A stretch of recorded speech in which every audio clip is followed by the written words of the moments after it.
이러한 신분상 하나님과 같을 수 있습니까? 없습니까? 없습니다. 하나님께서 창조주이신 반면에 우리는 그의 피조물에 불과합니다. 창조주와 피조물은 그 어떤 경우도 동등됨을 취할 수가 없습니다. 그럼에도 오늘 본문은 놀라운 사실을 우리에게 알려주고 있습니다. 즉 우리가 하나님과 같은 신분을 가질 수 있음을 밝혀주고 있는 거예요.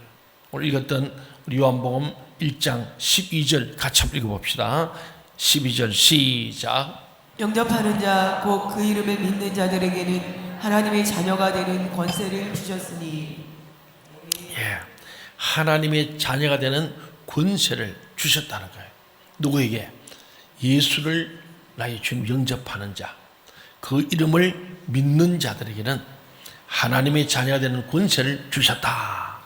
누구든지 빛으로 이 땅에 오신 주님을 영접하기만 하면, 그 이름을 믿기만 하면은 하나님의 자녀가 되는 권세를 바로 하나님께서 부여해 주셨습니다. 인간이 하나님의 자녀가 된다는 의미가 대체 무엇이겠습니까? 사람이 개를 아무리 사랑해도 개가 사람과 같은 신분 혹은 존재가 될 수는 없는 법이기에 개를 자식으로 삼는 인간은 이 세상 그 어디에도 없습니다.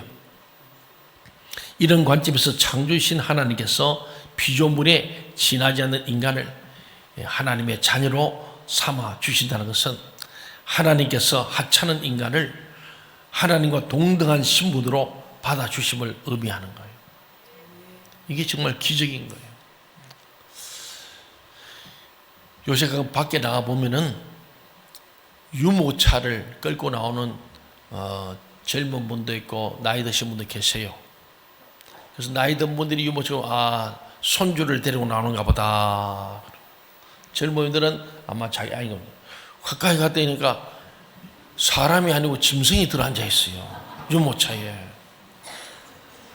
애들은 안 낳고 개만 낳아가지고 개팔이 돼버렸어요. 사람 사는 세상이 되는데. 그래서 이제 이 애완견 동호 모임에서 입법 청원이 들어온 게 뭐냐면은 개를 입양하게 해달라, 자식으로 호적에 올려달라고 지금 청원이 왔다는 거 아닙니까? 정말 개판입니다. 개는 아무리 사랑해도 내 자식이 될 수 없어요. 근데 사람들이 자식은 안 놓고 개만 키우는 거예요. 그 개를 위해 저도 개 토로 키우고 있어요. 저도 좋아합니다. 네.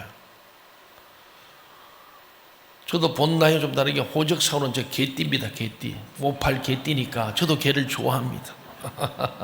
예, 좋아할 수밖에 없어요. 뭐 토로가 저를 참 좋아해요. 예. 그런데 개를 자식으로 삼는 인간은 그 비정상적인 것이죠. 예. 애 안 놓고 개만 키우겠다는 신혼부부들이 늘어나고 있다는 사실은 너무나 비극적이고 참담한 일이고, 이거는 정말 인간으로 상상할 없는 일인데 그들이 있기도 합니다만은, 창조주이신 하나님께서 피조물에 지나지 않는 인간을 당신의 자녀로 삼아 주신다는 것은 하나님께서 하찮은 인간을 하나님과 동등하심을 받는다는 놀라운 일입니다. 13절 한번 읽어볼까요? 예, 13절 시작. 이는 혈통으로나 육정으로나 사람의 뜻으로 나지 아니하고 오직 하나님께로서 난 자들. 우리는 자식은 혈통입니다. 혈통과 육정으로 사람의 뜻으로 난 거예요. 그런데 하나님의 자녀가 되는 이 특권은 하나님께로부터 난 자들, 예, 그런 자들은 하나님의 자녀의 특권을 누릴 수 있다는 사실이 너무나 놀라운 일이에요. 이 내용을 깊이 들어가면은 우리는 바울 같은 사람이 되는 거예요. 나 같은 죄인, 만삭되지 못한 자요, 작은 자 중에 작은 자요, 죄인 중에 괴수와 같은 나를 하나님이 자기의 아들로 삼으셔서 하나님의 자녀의 특권을 주셔서 하나님의 자녀로서의 위임된 영혼을 살리고 사람을 살리고 구원한 일을 맡겨준 은혜 너무 감사해요. 주 예수께 받은 사명 곧 하나님의 은혜의 복음을 증거하려면 나의 생명도 조금도 귀한 것을 여기지 아니한다. 이게 진짜 나 같은 죄인을 하나님 자녀 삼으신 그 은혜를 아는 사람의 고백이고 외침이 되는 겁니다. 여러분은 그렇습니까? 우리가 그래야 되는 거예요. 그게 안 되니까 1인 1사역도 못하고 어려운 경제 상황 속에서 온전한 11조도 못하고 선교해야 되지 않는데 선교도 못하고 다음 주에 전교이 넓은 6,000평 우리 전교 1년에 봄가을로 하는 청소점을 청소도 안 하고 뺑소니 쳐버리고 왜? 하나님께 받은 은혜를 만끽해야 되는데 늘 왔다 갔다 하는 무임승차하는 사람으로 그냥 교회 소속만 있지 1인 1사역도 안 하고 그냥 은혜만 받겠다는 매우 이기적이고 반기독교적 사상과 사고를 가지고 그러다 나는 예수 믿는 사람이다 하나님 자녀다 그렇게 자기는 자유할 줄 몰라도 오늘 성경 그렇게 말하지 않습니다. 하나님의 자녀가 되는 권세를 주셨는데 하나님 자녀답게 살아야 되는 줄로 믿습니다. 이거는 혈통은 육종은 된 게 아니고 오직 사람의 뜻도 아니야. 하나님께로부터 난 자. 그리고 하나님의 뜻을 알고 하나님 뜻대로 사는 자가 하나님의 자녀가 되는 권세를 가진 자인 줄로 믿습니다. 하나님께서는 당신의 자녀인 우리에게 죄의 용서와 구원, 참 생명과 영원한 천국 그리고 진리 안에서의 새로운 삶을 주셨습니다. 그 모든 것을 우리에게 거저 주시려고 하나님의 독생자인 예수님을 십자가의 제물로 삼으셨습니다. 하나님의 이 엄청난 사랑 앞에서 자식에 대한 우리의 사랑을 사랑이라 부르기 참 민망할 뿐이죠. 부모가 얼마나 자식 사랑합니까? 자식이라면 뭐든지 다 해주고 싶은 게 부모의 마음 아닙니까? 정상적인 부모라면. 비정상의 부모는 자식을 버리기도 합니다. 자식에 대한 책임도 안 지고 내팽개치고 허랑방탕한 부모도 없지 않아 있습니다만 정상적인 사람이고 정상적인 부모라면 자식을 위해서는 무엇이든 해주고 싶은 마음이 있는 것이 부모의 마음입니다. 동의하십니까? 그렇죠. 1부 예배 끝나고 좀 전에 우리 원태희 집사님이 제 방에 좀 찾아와서 책을 하나 전달했어요. 그 어머님이 고 오종래 권사님입니다. 제가 처음 저 건국대에 왔을 때 매일 새벽같이 오셨어요. 그분은 차도 안 타고 모종리에서 홍묘성 권사님 바로 옆집이죠. 박창수 장로님이 있던 집 모종리 변시마을에서 걸어서 오셨어요. 그분은 나이 많아서 아들을 군에 보내놓고 예수 믿었어요. 원태희 집사님이 월남전에 참여하면서 성경을 하나 사다 와서 엄마 나 이제 월남전 참여 올라가면 죽는데 그래 엄마 나 안 죽도록 생마다 기도해줘. 그래서 성경을 선물하고 그 아들이 월남을 떠났습니다. 월남 참용사로 가서 전쟁터에 있는데 편지를 보내고 엄마 교회 나가나 나 오늘 엄마 기도하기 때문에 내가 아직 살아있다고. 그래서 살아 돌아오신 거예요. 그 아들이 죽지 않게 하려고 생마다 새벽 기도 시작한 분이 고 오종래 권사님이에요. 예. 그분이 지정인 초대 권사님으로 임직을 받은 거예요. 늦게 예수 믿었지만 매일 새벽에 아들 살리려고. 그 아들만 둘이라 원태희 안수사님과 원준이 둘째 아들 목사님이었어요. 합동청. 여기 3.1교에 계시던 연용희 목사님하고 총신대 신대원 동기더라고요. 근데 그분이 쓴 책이 손주에게 주는 100가지 공시라는 책을 썼어요. 은퇴 후에 이제 원로가 되어서 본교를 나가시는데 이제는 글을 쓰신 거예요. 후임자에게 맡기고. 그래서 제가 이부에도 잠깐 책을 줬으니까 쭉 목차하고 대충 훑어봤습니다. 보니까 참 좋은 글을 썼어요. 보면서 주님 이거 그림의 떡입니다. 나는 손주가 없습니다. 그래. 이 손주를 주셔야 내가 이걸 좀 들려줄 텐데. 네, 그래 잠시 그래서 참 부모는 자식을 사랑하고 특별히 할아버지 할머니가 손주 사랑은 더한 것 같아요. 이렇게 접혀 있었어요. 요새 보면 다 나이 든 분들 보니까 핸드폰에 전부 다 손주 사진만, 그것도 막 동영상까지 다 맞아요. 제 나이 또래 우리 목사님 만나면 전부 다 핸드폰 툭 키면 전부 다 손주요. 예. 또 뭐 그 얘기들이 많아요. 그래서 요새는 할아버지의 재력이 있어야 손주한테 또 존경받는다도 그래요. 예. 뭐 그러잖아요. 요새 아이를 키운 데서 할아버지의 재력과 아버지의 무관심과 엄마의 뭐라 그러죠? 예. 뭐 이런 뭐 3요소가 된다든지 그럴 정도인데, 하여튼 우리나라 사람은 자식 사랑, 뭐 어느 세계는 조금도 비치지 않는 자식 사랑에도 불구하고 비용 어린 우리를 조물주의 하나님이 우리를 자기 자녀 삼은 이 사랑은 우리의 부모의 그 극진한 사랑도 비교할 수 없다는 거예요. 하나님의 사랑을 비교한다면 민망할 뿐입니다. 마태복음 7장 9절에 보면은 11절까지 너희 중에 누가 아들이 떡을 달라면 돌을 주며 생선을 달라면 뱀을 줄 사람이 어디 있겠느냐? 맞습니까? 예. 혹시 그런 분 계세요? 없잖아요. 너희가 악한 자라도 좋은 것으로 자식에게 줄 알거든. 너희 죄인인 너희들도 자식은 그래 사랑할 줄 아는 것처럼 하물며 하늘에 계신 너희 아버지께서 구하는 자에게 좋은 것으로 주시지 않겠느냐. 하나님께서 주시는 것들이 때로는 아픔과 고통 그리고 눈물처럼 이어질 수 있습니다. 왜 내게만 이 고통이 있습니까? 내게만 이 고난이 있습니까? 이럴 수 있어요. 다 우리 인생길에 어려움들이 있습니다. 그러나 그것은 우리 이기적인 욕심 때문에 그런 겁니다. 지내놓고 보면은, 그러나 하나님께서 주시는 모든 것의 본질은 언제나 더 좋은 것으로 결론이 지어진다는 거예요.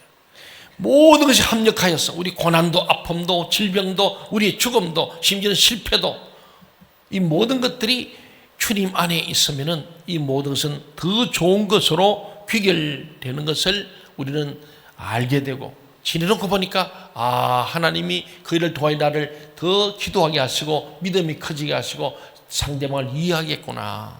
아브라함도 그랬고 이삭도 그랬고 야곱도 그랬어요. 내 나이 130대 험악한 인생을 살았습니다. 돌아보니까 나의 욕심 때문에, 나의 야망 때문에 이 고난이 있었습니다. 그게 자기의 신앙 고백이죠. 우리 인간의 욕심 때문에 고난이 있는 거예요. 그런데 보면은 정말로 하나님께서 우리의 고난이지만 이 고난을 통하여 시편 119편처럼 시편 기자가 내가 고난받은 것이 내게 유익이라, 내가 고난을 통하여 하나님을 더 깊이 알게 되었다, 내가 고난을 통하여 내가 인간에 성숙해졌다고 고백하지 않습니까?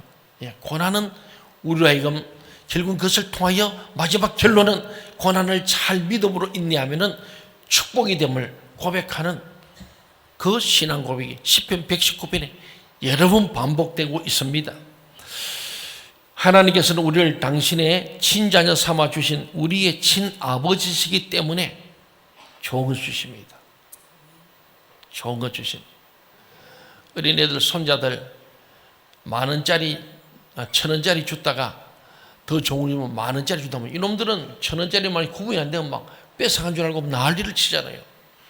할아버지 마음에는 1,000원짜리 더 좋은 만원을 주는 거예요. 근데도 걔는 1,000원짜리 붙들고 막 앙탈로 울고불고 그러잖아요. 조금 지나면 돈 안 내더니요, 알아요. 색깔 보고 얼른 버리고 탁 준다고요. 5만원짜리 주면 막 다 버리고 그것만 딱 준다고요. 그러잖아요.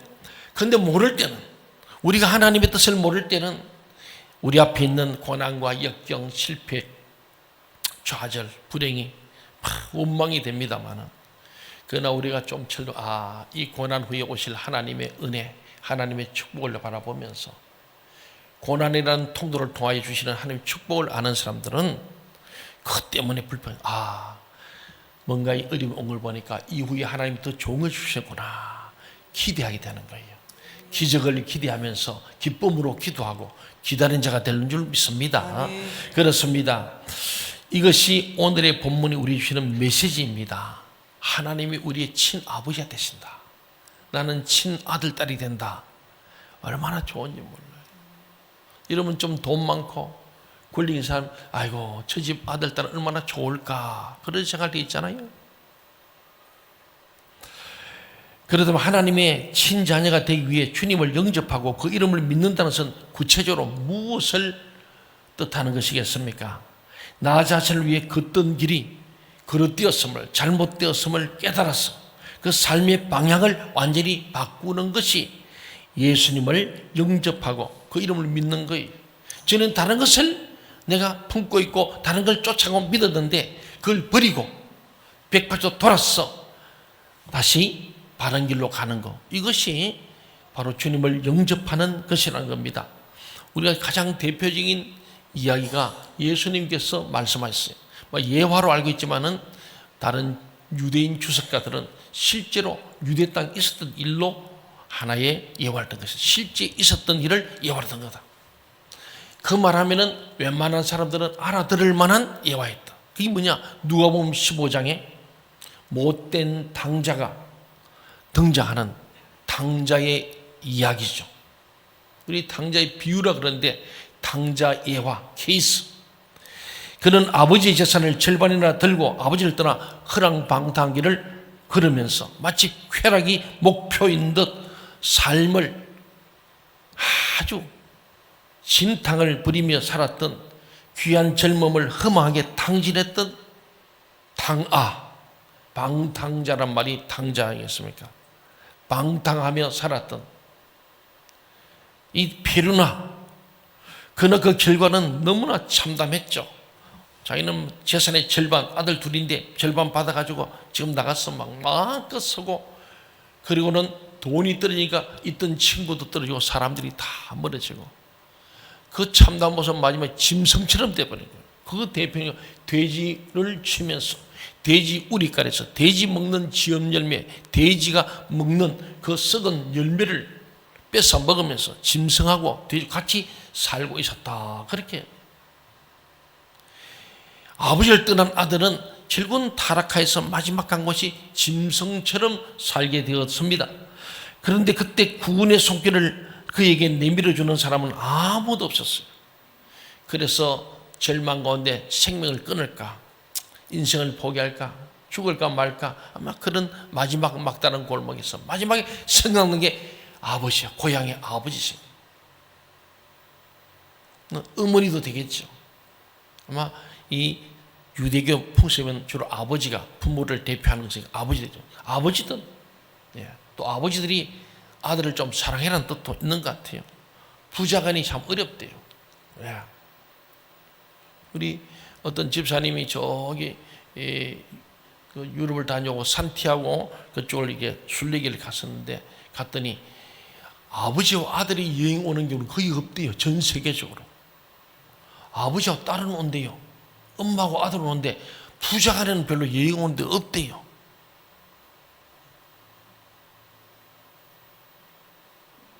참 희한하지, 그죠? 근데 저는 아들 데리고 여행을 2번, 3번 했는데요. 나 괜찮은 아버지 같아요. 예. 근데 우리는 의사관계입니다. 별로 아들하고 저하고 관계 좋은 건 아니에요. 좋아져 보려고, 야, 같이 가자 한번 해봤더니, 그래가지고 다녀보니까 괜찮아요. 근데 이 당자가 짐승처럼 마지막 나락에 떨어졌어. 그래도 아버지를 생각한 거예요. 부모님을 생각한 거죠. 아버지 없는 삶보다 비록 아버지의 종일지언정 아버지와 함께 하는 삶의 가치를 뒤늦게 깨달았기 때문에, 아버지 집에는 종들도 짐승처럼 살지 않는데 참 아버지 집이 참 좋았다. 아버지 집에 가서 차라리 종으로 사는 게 지금 훨씬 낫겠다는 삶의 가치를 깨달은 거죠. 무엇이 죄입니까? 자기 욕망을 쫓아 아버지를 떠난 것이 죄입니다. 오늘 우리 인간들이 결국은 아담도 하나님을 떠나버린 거죠. 아담아, 내가 어디 있느냐 물으시잖아요. 죄는 무엇이냐? 자기 욕망을 쫓아 아버지를 떠난 것, 하나님을 떠난 것입니다. 무엇이 회개입니까? 아버지께로 돌아가는 거예요. 어제 우리 천안산 노예 장로회 총회가 있고, 우리 박희종 장로님이 장로회장으로 취임하는데, 이번 장로회 원래 주제가 여호와께로 돌아가자. 호시아 6장 1절에서 3절, 여호와께로 돌아가자. 참 좋은 주제입니다. 왜 돌아가느냐? 하나님을 알되 힘써 요원하자. 하나님 좀 더 힘써. 그래서 말씀학교, 기도학교, 전도학교 들어오고 새벽에도 나오고 금요일도 나오고 수요일도 나오고 주일 오전 오후도 힘써 알아야 돼요. 여러분은 하나님을 알되 힘써 여호와를 아시는 분들 되길 바랍니다. 네. 그래야 죄가 뭔지 알고 회개가 뭔지를 아는 거예요. 무엇이 주님을 영접하는 것이고 무엇이 주님을 믿는 것입니까? 나의 삶이 죄인의 삶이요, 내가 걷는 길이 죽음의 길임을 깨달아서 하나님 아버지를 향해 180도 돌아서는 것이 바로 주님을 영접하는 것이고 진정한 회개입니다. 탕자가 마지막 순간에 그렇게 결단했을 때 그 결과가 어떻게 됐습니까? 비가 오나 눈이 오나 밤이나 낮이나 어제나 오늘이나 아들을 기다리는 이 아버지가 저 탕자가 동구 밖에 이르렀을 때에 아직도 거리가 멀지만은 날마다 그 아들을 기다리던 아버지가 먼저 알아보고 뛰어가 목을 끌어안으면서 거짓 몰골에 아들을 영접해 주었어. 아들이 아버지 영접한 게 아니라 아버지 아들 영접한 거예요. 그렇게 그에게 가장 좋은 옷을 입히고 변함없는 자신의 아들이라는 표시로 그의 손가락에 이 금반지 가락지를 반지를 띄워 주었습니다. 누가복음 15장 23, 24절에 보면요, 이렇게 기록되어 있죠. 우리가 먹고 즐기자. 이 내 아들은 죽었다가 다시 살았으며 내가 잃었다가 다시 얻었노라. 과거를 묻지 않는 거예요. 이놈아, 그 재산 어떻게 했냐? 우리는 그걸 묻지 않겠어요? 우리 하나님 아버지는 과거를 묻지 않습니다. 돌아오기만 하면은 다시 자식의 신분을 회복시키시는 좋으신 하나님 아버지인 줄로 믿습니다. 네. 그렇습니다. 아버지를 버렸던 폐류나 젊음을 험하게 탕진해버린 탕자, 그가 아버지를 위해 한 것에는 아무것도 없어요. 아버지에서 뭘 한 게 없어. 선물을 사도 온 것도 아니에요. 아무것도 없습니다. 굳이 따진다면 자신의 잘못을 뉘우치고 아버지께로 돌아온 것밖에 없었습니다. 그러나 그 돌아옴이 아버지의 관계를 회복시켜 주었습니다. 돌아옴 자체. 이번 특별 세를 통해서 여러분들 기도의 자리로 돌아오고 있잖아요. 돌아오는 자체가 하나님과 회복되는 거예요. 돌아옴. 아버지는 뭘 조건이 없어요. 요구가 없습니다. 돌아오는 그 자체가 회개의 증표거든요. 말로만 생각으로 회개하는 게 아니고 돌아온 거예요. 천부여 의지없어 아버지께로 돌아왔습니다. 주 나를 박대하지 마시고 나를 받아 주옵소서. 그런 마음으로 돌아온 거예요. 굳이 따진다면 이 아들은 그저 아버지에게로 돌아온 것밖에 없지만은 아버지는 아들과 아버지 부자관계를 회복시켜 주었습니다. 그것은 그의 아버지가 친아버지였기 때문입니다. 내가 낳은 아들이고 자식이니. 천지를 창조하신 하나님의 아버지는 우리를 자기의 친자녀로 삼으시는 그 길을 가는 게 바로 이겁니다. 내 삶의 길이 잘못되었음을 깨달아 삶의 방향을 바꾸는 것. 우리 죄지로 가던 길을 바꿔서 우리가 선을 행하기로 바꾸는 것. 게을러서 늘 잠자던 우리가 새벽경에 기도하기로 마음먹고 돌아오는 것. 남을 나보다 무시하던 사람이 남을 나보다 낫게 이기는 것. 늘 불평 엄마하던 사람이 감사하기 시작하는 것. 그것이 돌아옴이에요. 전늘 그래, 이런 불평 원망 버리세요. 그거는 백해무익입니다. 어떤 경우에도 불평 원망하고 우리는 부정적이서 버리세요. 그래야 삽니다. 왜 잠 못 이룹니까? 없는 얘기를 막 상상하면서 고민하는 거예요. 그럴 필요 없어요. 감사하세요. 그리고 맡기세요. 주님 맡기세요. 주님을 사랑하면 주님께 맡깁니다. 주님을 믿습니다. 주님 믿고 맡김으로 여러분이 평안하시길 바랍니다. 그렇게 미움, 시기, 질투, 다툼, 어떻게 저놈을 죽일까 매일 사람을 괴롭히기 위해서 연구하는 것은 악인이죠. 그래서 복 있는 사람은 시편 1편이 아주 서론이자 결론 아닙니까? 복 있는 사람 되라는 게 하나의 뜻입니다. 아버지가 자식이 다 복받기를 원하잖아요. 그러려면 뭐냐? 복 있는 사람은 악인의 꾀를 쫓지 말아라. 악한 생각 버리라는 거예요. 더러운 생각 버리라는 거예요. 미운 생각 버리세요. 안 좋은 생각 버리는 거예요. 감사할 생각만 해야 됩니다. 그것이 정신위생이 좋다고. 특별히 과거 지나간 거 자꾸 뒤끝이 길면 좋지 않아요. 우리 하나님 앞에도 회개인데 하나님이 뒤끝이 길어가지고 이놈 너 그것도 해결했냐 매일 물으면 어떡하겠어요. 주님 앞에 회개하면요 그 제가 동에서 서같이 먹는 것처럼 하나님은 버린다잖아요. 도말 태워 없애버린다는 거예요. 기억도 안 하신다잖아요. 우리는 왜 그리 부부싸움하고도 뒤끝이 길어가지고 그러잖아요. 이전 것은 지나가버리고 새 것이 돼야 돼요. 빨리 과거를 청산해버려야 돼요. 그 과거에 있던 얘기 10년 전 5년 얘기 가지고 또 있다. 그거는 불행을 스스로 만드는 거예요. 그래서 잠도 못 자고 머리가 아프고 병이 나고 그 기쁨이 암이 됩니다. 암 환자는 감사와 기쁨이 넘쳐야 됩니다. 그러면 암도 낫습니다. 마음이 90%거든요. 예, 별 약이 없다고 했잖아요. 위약이 위약. 사랑의 약을 먹고 묘약을 먹으면 아프던 것도 없어집니다. 사랑하는 여러분, 우리는 이 하나님께서 우리를 친자녀 삼아주시고 우리의 삶의 길이 잘못되었음을 깨달아서 삶의 방향을 바꾸고 자기 중심의 삶을 떠나서 아버지께로 돌아올 때 그것을 받아주시고 신분을 회복한 거예요. 그때 하나님 아버지께서는 우리의 목을 끌어안고 우리를 영접하시며 당신의 친자녀로 우리의 신분을 회복시켜 줄 줄로 믿습니다. 죽을 수밖에 없는 죄인, 절망과 혼돈 그리고 어둠 속에서 방황하던 인간이 하나님의 자녀가 된다는 것, 다시 말해 하나님과 동등한 신분이 된다는 것은 오늘 본문 12절의 표현처럼 참으로 엄청난 권세가 아닐 수 없습니다. 그러므로 이미 하나님의 자녀가 된 우리는 하나님께로 부여받은 이 권세에 대한 의무를 다하지 않으면 안 됩니다. 권세라는 헬라어 말로는 엑수시아라고 합니다. 엑수시아는 특권입니다. 특권은 특별한 권리죠. 참된 특권은 언제나 그에 상응하는 의무를 수반합니다. 그 의무를 다할 때만 그 특권은 타인을 해치거나 자신을 타락시키는 흉기가 아니라 자신과 타인을 동시에 살리는 향기로운 생명의 도구가 됩니다.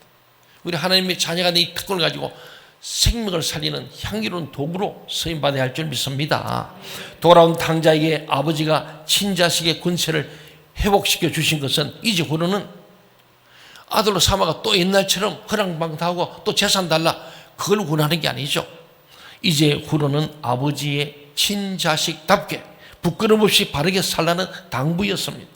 아들에게는 응당 아버지의 친아들답게 살아가야 할 의무가 주어진 셈입니다. 그럼에도 돌아온 탕자가 자신에게 주어진 특권에 대한 의무를 인식하지 못한다면 그는 앞으로도 정상적인 사람으로 살아갈 수 없습니다. 저도 우리 큰아들이 이제 신학대학을 졸업하고 저는 생각에는 우리 교회에서 전임을 한 2년 하고 목사 안수 받고 그래가지고 이제 좀 다른 교회에서 훈련을 다른 목사님 좀 받으면 좋겠다 이런 생각을 가져봤어요. 우리 교회도 청소를.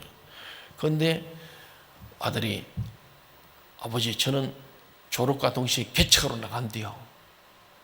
그래 아버지 마음에는 속으로 자식 뭐 안다고 개척하려고 그러냐 생각이 들어요. 예. 근데 뭐 들어보니까 뭐 또 나름대로 해서 그래 그럼 너 좋은 일 해봐라. 전 지금까지 우리 자식들 악기를 막아본 적 없어요. 그 대신에 제 의견은 개진합니다만 예. 개척을 한다. 어떻게 하냐? 뭐 얘기를 했어. 그 아버지 마음에는 저 아들 녀석이 내 얼굴에 묵질 안 하면 좋겠는데 그런 노파심이 있습니다. 뭐 자기도 그러죠. 아버지 명예 누가 안 되길 원하지 않겠어요? 오늘 말처럼요. 돌아온 탕자가 자신이 준 특권에 대한 의무를 인식하지 못한다면 앞으로 정상적인 인간으로 살아지 못하는 구제불능이 되는 거예요. 죄와 죽음의 자식이었던 우리가 하나님을 향하여 돌았을 때 하나님께서 우리의 추한 죄를 용서하시고 하나님의 친자식이 되는 특권을 부여해 주시는 거예요. 그러니까 아버지와 아들이라는 이 관계는 특수한 관계죠. 특별한 권리 의무 관계. 그런데 이 하나님께서 우리를 하나님 자녀 삼았는데 하나님의 자녀답게 살아가야 하나님 영광 받으시지 않겠어요? 내 아들이 목회를 반드시 잘해야 아버지가 좋잖아요. 잘은 그래야 되잖아요. 근데 그러지 못하면 얼마나 이게 누가 되겠습니까? 인간적인 육정의 부모 자식도 그런데 하나님 아버지의 친아들 딸 된 우리가 하나님의 영광 가려서는 안 되지 않겠습니까?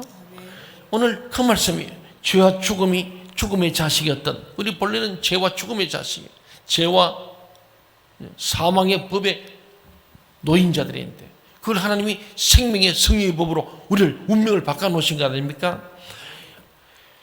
죄와 죽음의 자식이었던 우리가 하나님을 향하여 돌았을 때 하나님께서 우리의 추한 죄를 용서하시고 하나님의 친자식이 되는 특권을 부여해 주십니다. 특권, 특별한 권리죠. 이것은 계속 우리의 욕망을 쫓아 마음대로 살도록 우리를 내버려 두시기 위함이 아닙니다. 이제부터 하나님께로 난 하나님의 자녀답게 바른 삶에 대한 의무를 다하게 하기 위함입니다. 의무를. 정상적인 크리스찬이란 하나님의 사랑을 깨닫고 그 사랑에 자신의 삶으로 응답하는 그런 사람, 그런 신자죠. 하나님의 사랑을 깨닫는 것이 정상적인 크리스찬의 모습이고 깨달았다면 그 사랑에 자신의 삶으로 응답해가는 거예요. 오늘 1인 1사역 하는 거예요. 한마디로 쉽게 말하면 예수는 믿는데 매일 무임승차해가지고 그냥 은혜만 받겠다 그러고 그게 아니고 뭔가 내게 주신 이 특권에 따른 의무를 해야 돼요. 시간도 드리고 물질도 드리고 내 몸도 드렸어요. 오늘 이삭 선교회가 헌신입니다. 헌신이 뭡니까? 받은 바 은혜에 감사해요.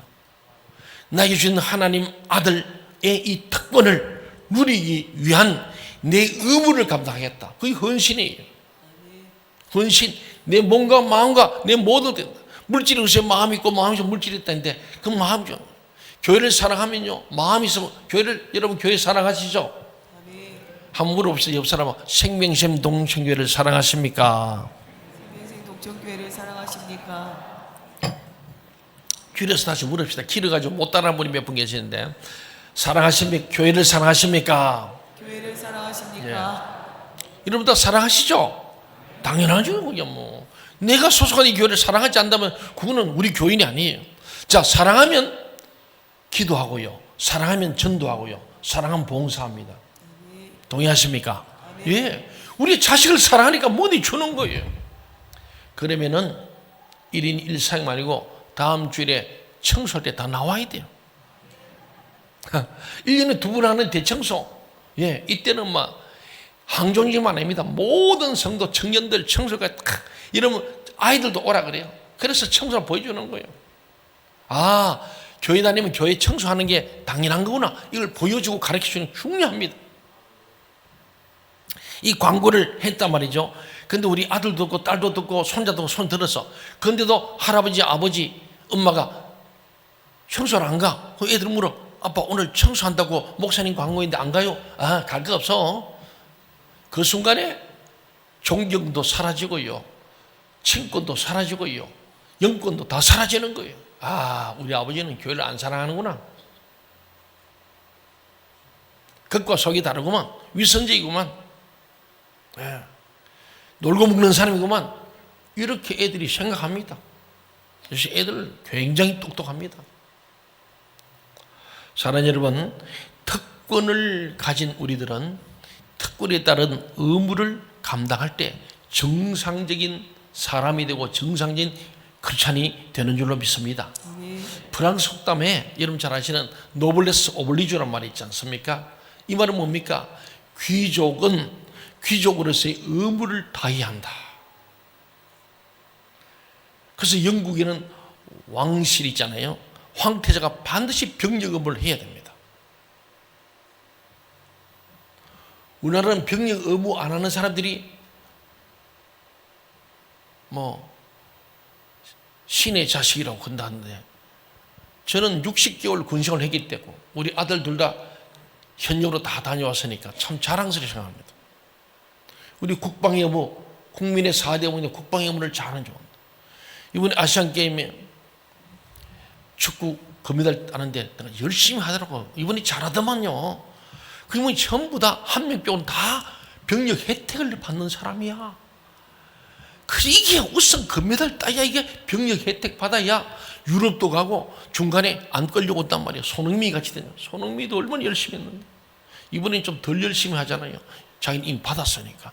그러니까 해당되는 이강인이가 죽으러 뛰는 이강인이 받잖아요. 손흥민보다 이강인이가 더 열심히 하고 막 두 골 달아놓고 막 하는데 왜 이거 해야 자기 끌려오지 않고 계속 유럽에서 이제 성성량고 흥민이 형보다 내가 더 강인하게 나갈 거다. 예, 이름도 강인이잖아요.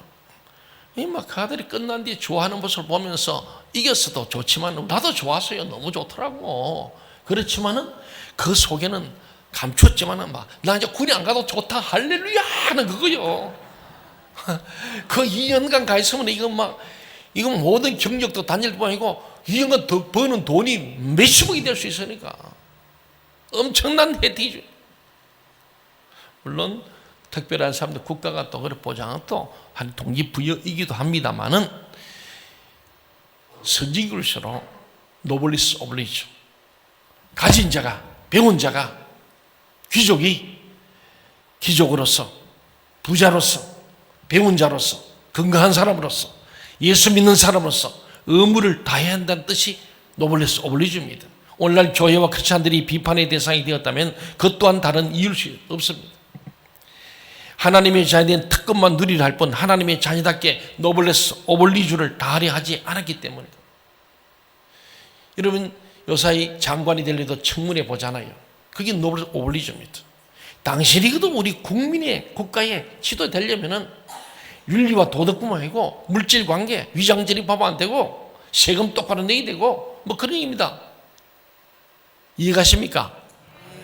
전과자 되면 안 된다 그런 얘기 아닙니까? 전과자 뭐 그런데 전과자가 대통령이 되겠다 안 됩니다.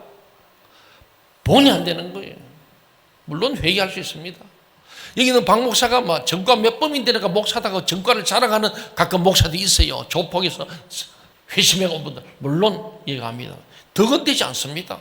안 그렇습니까? 덕습지 않습니다.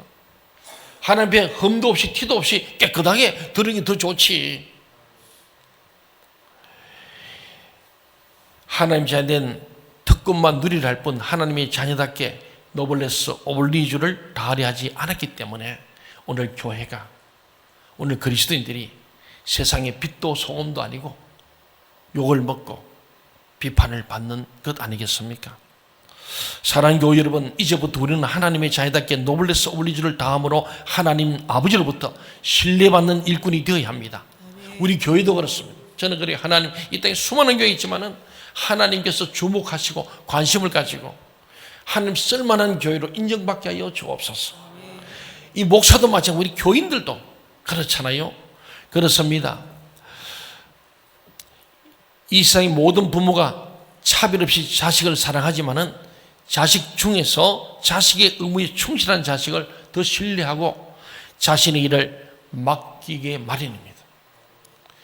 자식도 차별 없이 하지만은 그 자식 중에 특별히 잘하는 신뢰할 만한 자식이 있을 수 있다는 거예요. 여러분 알다시피 조선을 건국했던 이성계 그 위에 이방원이가 태종이 되잖아요. 태종이 아들이 많았잖아요.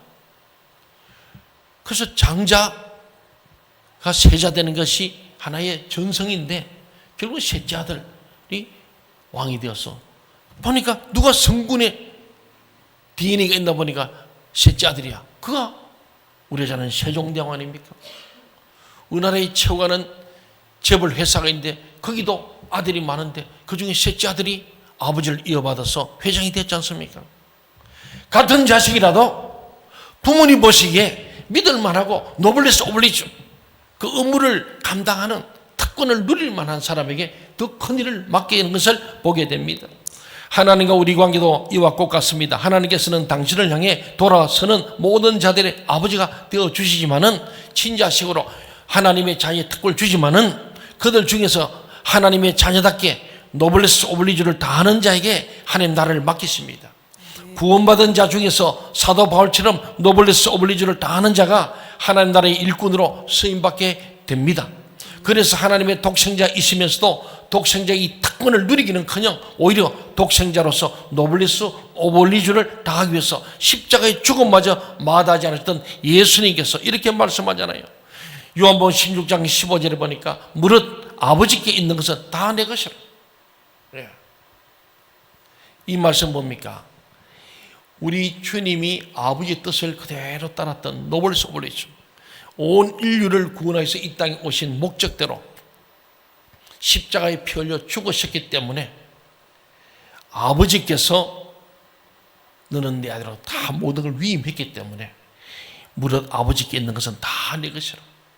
하나님의 아버지가 다 독생자 예수님에게 십자가로 인류를 구원한 그 놀라운 바로 특권에 따른 의무를 감당했기 때문에 하나님께서 모든 것을 아들에게 위임하게 되었음을 말씀합니다. 어떻게 하나님의 것이 모두 예수님의 것일 수 있겠습니까? 하나님께서 독생자의 노블레스 오블리주를 다한 예수님을 전폭적으로 믿으시고 당신의 모든 것을 맡기셨기 때문에 무릇 아버지께 있는 것은 다 내 것이라고 예수님이 감히 선언하셨어요. 아예 당신의 나라를 송두리째, 하나님 나라를 송두리째 맡겼다는 거예요. 우리는 바로 그 예수님을 우리의 주님으로 믿고 따른 그분의 제자들입니다. 우리도 그분의 제자됨에 노블레스 오블리주를 잘 감당하시므로 여러분도 주님의 모든 특권을 받아 누리는 은혜가 있기를 바랍니다. 아멘. 우리 생명심동체 모든 교우들이 제자됨에 하나님의 친자녀됨에 노블레스 오블리주를 잘 감당하는 1인 1사역도 하고 구경꾼 되지 마시고 방관자되지 마시고 그리스도의 일꾼 되길 바랍니다. 아멘. 그리스도의 남은 고난을 그의 교회를 위해서 내 육체에 채우노라 했던 바울 사도처럼 우리도 뭔가 받은 바 은혜, 하나님의 자녀된 특권에 따른 의무를 감당하는 하나님의 자녀답게 살아가는 나누고 베푸신 하나님의 크신 은혜, 예수님의 살과 피를 다 나눈 그 은혜, 아나바다 우리 바자회 때도 구경꾼 되지 마시고 내 가진 것 중에서 나눌 수 있는 것을 함께 나누는 초대교회 때 유무상통했던 그런 은혜가 오늘 하나님의 자녀의 특권을 가진 우리가 특권에 따른 의무를 잘 감당하여 하나님의 자녀답게 정말 복을 받기를 주의 이름으로 축원합니다. 아멘. 기도하겠습니다. 사랑의 하나님, 사람다운 인간이 되시라며 하나님의 친자녀가 되는 특권을 주셨는데 그 귀한 특권을 나의 이기심과 욕망으로 오염시켜 왔음을 용서하여 주옵소서. 사람을 살리는 생명의 도구가 되시라며 특권을 주셨는데 그 특권을 도리어 사람을 해치는 흉기로 전락시킨 죄를 사하여 주옵소서. 하나님의 영광을 위해 살라시며 특권을 주셨는데 오히려 그 특권을 하나님의 영광을 가리는 장애물로 왜곡시켰음을 용서하여 주옵소서. 이제부터 하나님 아버지의 친자녀된 특권과 신분에 대한 의무를 다하는 참된 자식이 되므로 하나님 나라의 유업을 이어받는 일꾼이 되게 하옵소서. 그리하여 아버지가 내 안에 내가 아버지 안에 거하게 하옵시고 아버지의 모든 것을 누리면서도 겸손함을 잃지 않는 진정한 크리스찬으로 살아가게 하옵소서. 예수님 이름으로 기도합니다.